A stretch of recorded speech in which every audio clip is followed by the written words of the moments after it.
Katrina here from Scrappy Horses. Welcome to my YouTube channel. I was so inspired by a challenge that I came up with a journal page for my Southwestern journal.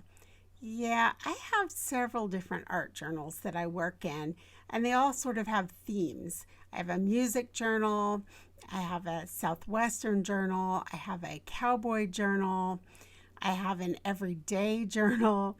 So I don't know, for me it just helps me stay inspired and focused. For other people, I'm sure that it's more like a diary of what they do daily. But I just have different journals that have different art themes.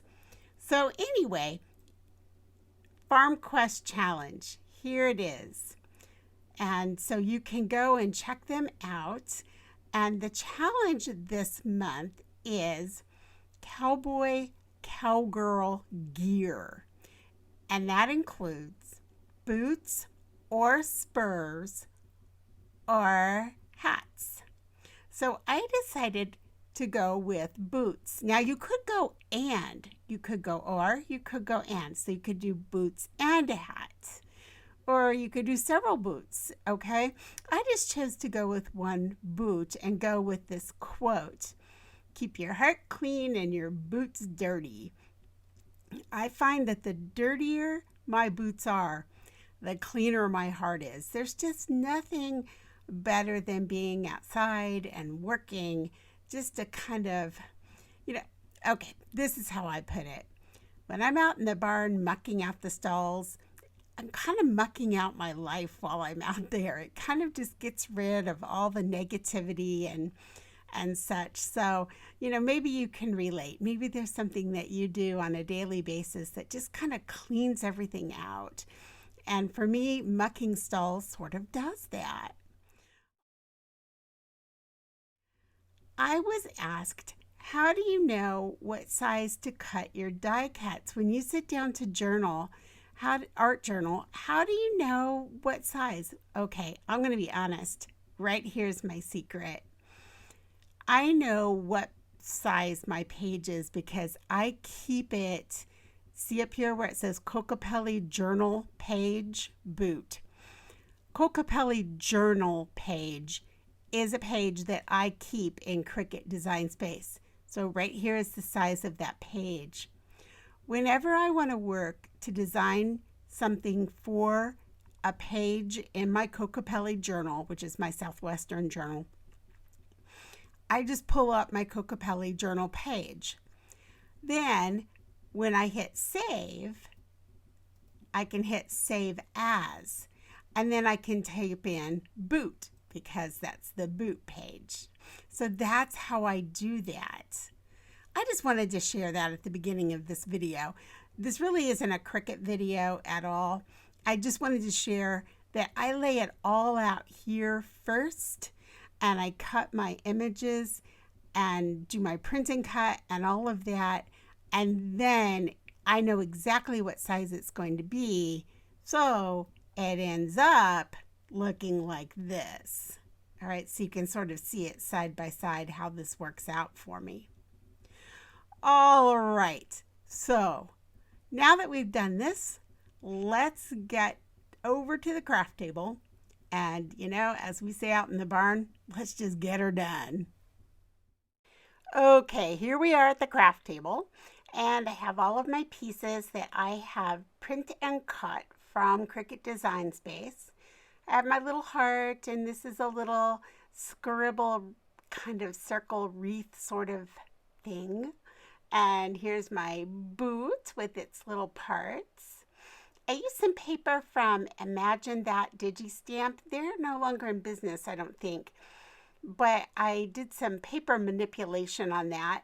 If you're interested in knowing how to do that, I'll put it up there in the right-hand corner so you can find that video on how I do paper manipulation in Cricut Design Space.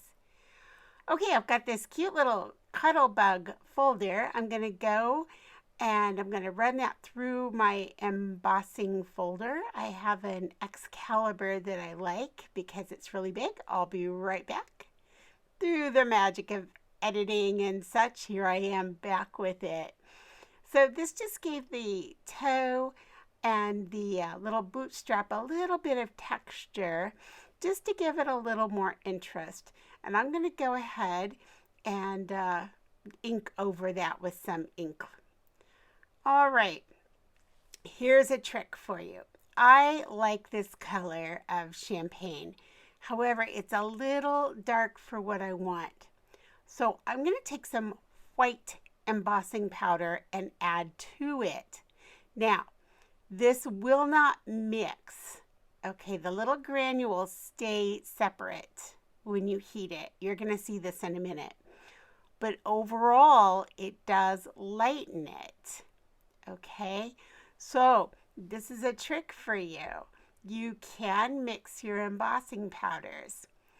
All right, so what I do is I have these little itty bitty jars with lids, like you see there, and I have mixed that up.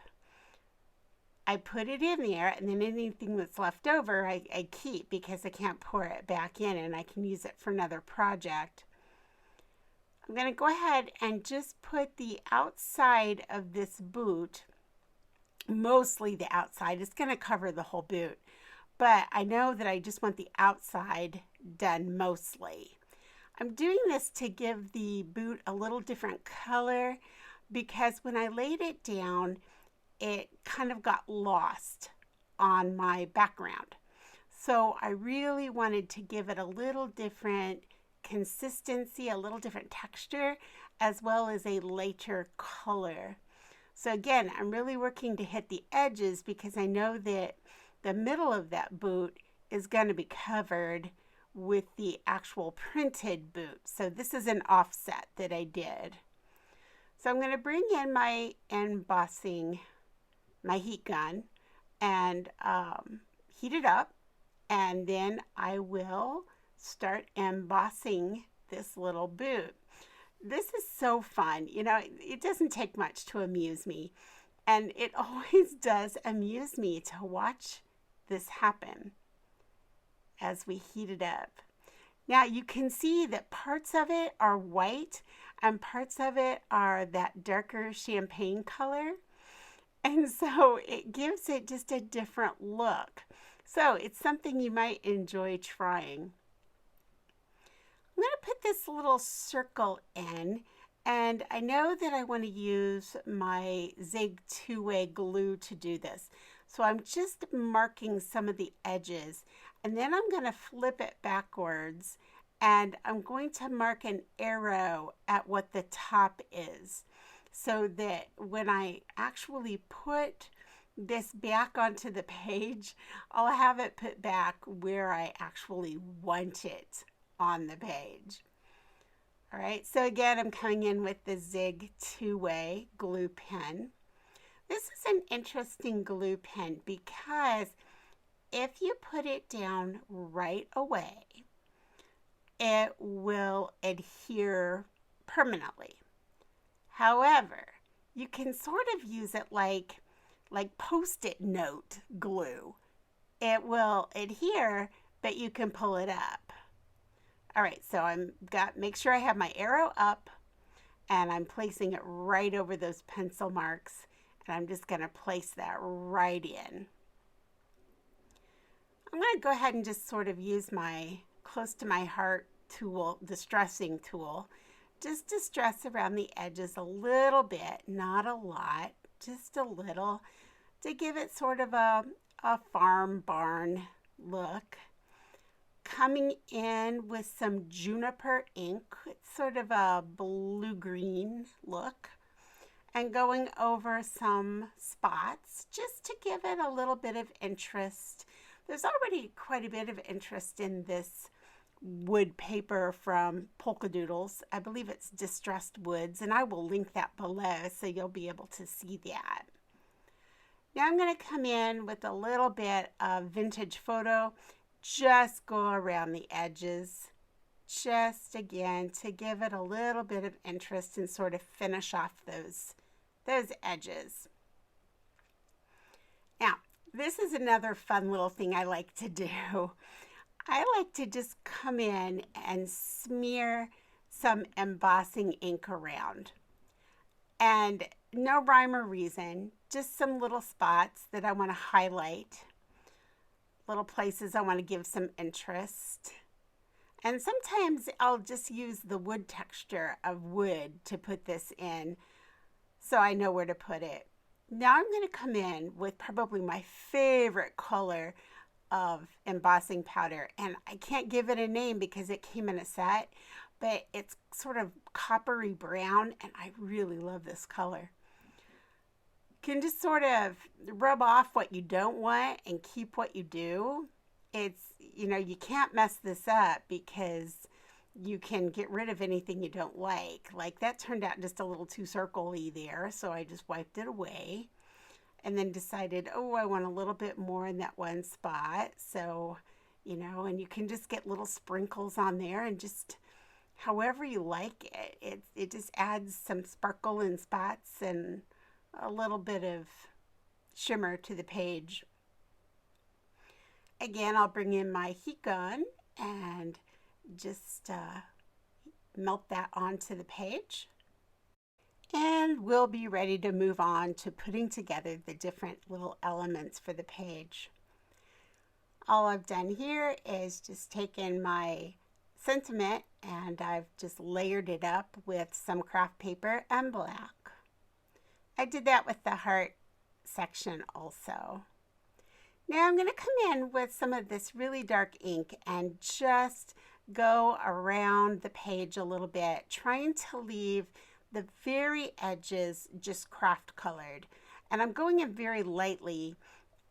I wasn't quite sure what I wanted to do with this page underneath, and I decided this just wasn't enough. So I moved on to my next step, and that is to bring a stamp in. Now what I've done here is I'm just rolling that stamp. I've created sort of a roll in it. I've put a piece of white there against the very edge because I wanted to keep the very edge of this craft colored. And I wanted it to be messy looking, and I wanted to keep it very rustic, but I wanted to just sort of frame out the piece of wood. So I'm coming in and again, I'm just keeping that white at the very, very edge to keep it craft colored, just plain. And it took me a while, but after rolling that stamp around, I finally got it where I wanted it and achieved the look I was after. Sometimes it just takes a little bit of experimentation, and definitely it did here for me. Now, I did not need to go all the way in towards the center like I did, but I didn't mark where I needed the ink to go, so I did a lot of inking I didn't need to do, but that's okay. With our background complete, we can now move on to putting this page together. So I'm going to add a little double score tape to the back, peel up the liner, and then add a little bit of fabric tack glue. Now, in case you've not seen any of my videos before, I will tell you that I always add fabric tack over. That way I have wiggle room. If I don't get it placed exactly where I want it, I can scooch it. Or in this case, if I change my mind, I can pick it right up. If I had actually had just the score tape, that never would have been possible. But I decided after I put it on there, I wanted to scooch it to the left and add this piece of burlap. It was a last minute thought as I was laying it down. So sometimes that happens to me. I don't know if it happens to you, but it does happen to me. And so using that glue saves me every time. I'm going to take this burlap, just cut a small strip because it's just going to stick out a tiny bit. I'm going to pull some strings, some threads, and you know what? I'm not going to throw those threads away. I'll tell you, this is another little thing I do. I keep my threads And sometimes I ball them up and use them underneath. Sometimes I actually tie them into bows if they're long enough and use it as a little bow on another project. So yeah, I always keep all of those. All right. So here I am. I'm just placing this in. I'm not too particular about it. That's what I love about a rustic project. You don't have to get too concerned about square corners and things fitting exactly straight. All right, I'm bringing in my boot, and I'm so sorry that I'm down a little bit, but I'm going to add my heart here, and I've tied a little lasso that I can put up there to cover that blank spot on the heart. And I have my sentiment down there. And I'm bringing in these wood flowers, and these are from close to my heart, and they are so cute. I will link them below if they are still available. I'm not sure that they are. All right, I'm using a little bit of the double score tape, and I'm going to put that on my heart. I use fabric tack over and glue it into place. And basically, that's all there is left to do is just glue all of my elements into place. And I'll be honest with you, my camera clicked off, so you're not going to see me glue everything into place, but I'm sure you can figure that out. Hey, thanks so much for joining me. I truly appreciate your time. And if you stuck with me this far into the video, you've invested some time. And again, I really appreciate it. Any questions or comments, please leave them in the box below. And I will leave all the information about the different products I used on this page, as well as a link to the FarmQuest Challenge. So I invite you to come and join in the fun over at FarmQuest. There are always fun themes over there. You still have a couple of days you can play along, so join in the fun. Wishing you a wonderful week, and I will catch up with you in the next video. Bye.